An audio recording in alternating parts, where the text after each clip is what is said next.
Rapid action ব্যাটালিয়নের যে সমস্ত অফিসাররা এই গুমের সাথে জড়িত ছিলেন তার মধ্য থেকে কিছু সংখ্যক অফিসারকে আজকে এখানে বিচারের মুখোমুখি করা হয়েছে। এর সাথে এই গুমের প্রধান পৃষ্ঠপোষক নির্দেশদাতা হিসাবে সাবেক প্রধানমন্ত্রী শেখ হাসিনা, সাবেক স্বরাষ্ট্রমন্ত্রী আসাদুজ্জামান খান কামাল সহ এই সমস্ত অফিসারদের বিচার এখানে অনুষ্ঠিত হচ্ছে।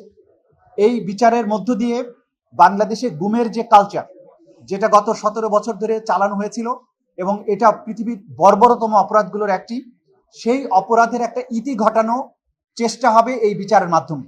এই বিচারের মাধ্যমে অতীতে সংগঠিত অপরাধের শুধুমাত্র দায়মোচনী নয়, ভবিষ্যতে গুমের মতো ভয়াবহ জিনিস যাতে সমাজে ফিরে আসতে না পারে সেই জন্য এই বিচার আমরা চেয়েছি এবং সেই বিচারের প্রক্রিয়া এখানে শুরু হয়েছে।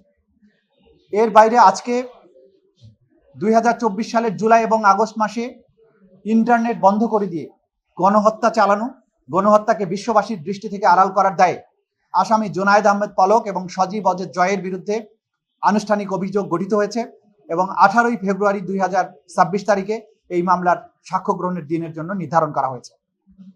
সেই মামলাতেও আমরা বলেছি যে এই দুজন আসামি যারা বাংলাদেশের ইন্টারনেট ব্যবস্থাপনার দায়িত্বে ছিলেন, তারা নানানভাবে নিজেরা যেমন উস্কানি দিয়েছেন, হুকুম দিয়েছেন, তাদের নানান ধরনের টেলিফোনিক কনভারসেশন ছিল, তারা গণহত্যাকে আড়াল করার চেষ্টা করেছেন এবং পরিকল্পনা করেছেন কিভাবে ইন্টারনেট শাটডাউন করে ব্ল্যাক আউট করে দিয়ে কিভাবে গণহত্যা চালানো যায়। সেই দায়ে তাদের বিরুদ্ধে অভিযোগ গঠিত হয়েছে। তাদের বিরুদ্ধে প্রথম সাক্ষী উপস্থাপনের মধ্য দিয়ে এই বিচার প্রক্রিয়াটাও একটি পরিণতি পাবে এবং তারা যে অপরাধ করেছেন বাংলাদেশের জনগণের উপরে, সেই অপরাধের প্রায়শ্চিত্ত তাদেরকে করতে হবে আইনি প্রক্রিয়ার মধ্য দিয়ে। এই ছিল আজকের দিনের মোটা দাগে পার্সপেক্টিভ। র্যাবের বিষয়ে একটা কথা ছিল যে র্যাব তো মার্কিন যুক্তরাষ্ট্রে তাদের ব্যাপারে একটা নিষেধাজ্ঞা রয়েছে, র্যাব বিলুপ্তির একটা দাবিও উঠেছিল।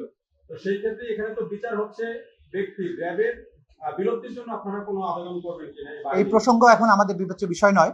আমরা অপরাধকে দেখব, অপরাধের বিচারের ব্যাপারে কথা বলবো। যারা অপরাধ করেছেন সেই অপরাধীদেরকে বিচারের মুখোমুখি করা হয়েছে। এখানে বিচারিক প্রক্রিয়ার মধ্যে দিয়ে তাদের দায় নির্ধারিত হবে, কিন্তু গোটা বাহিনীকে কি করা হবে কি হবে না এটা রাষ্ট্রের সিদ্ধান্তের বিষয়। এটার সাথে বিচারিক প্রক্রিয়ার তেমন কোনো সম্পর্ক নেই। তবে আদালত যদি বিচারিক প্রক্রিয়া শেষে আদালতের যদি কোনো অবজারভেশন থাকে এই বাহিনীর ব্যাপারে, তখন সেটা রাষ্ট্র বিবেচনা করবেন। কিন্তু এই পর্যায়ে প্রসিকিউশনের পক্ষ থেকে এই বিষয়ে আমাদের কোনো মন্তব্য নেই। আমরা এখন কনসেন্ট্রেট করছি যারাই গুমের কালচার চালু করেছিলেন, প্ল্যান করেছিলেন, ডিজাইন করেছিলেন, গুম বাস্তবায়ন করেছেন, তাদের বিচারটা নিশ্চিত করা। সুতরাং অপরাধী এখন খোঁজা আমাদের প্রধান। আবুল কালাম আজাদকে আমরা আজকে দেখতে পেলাম, উনি আসলেন এবং চলে গেলেন, এই বিষয়টা কি বলবেন?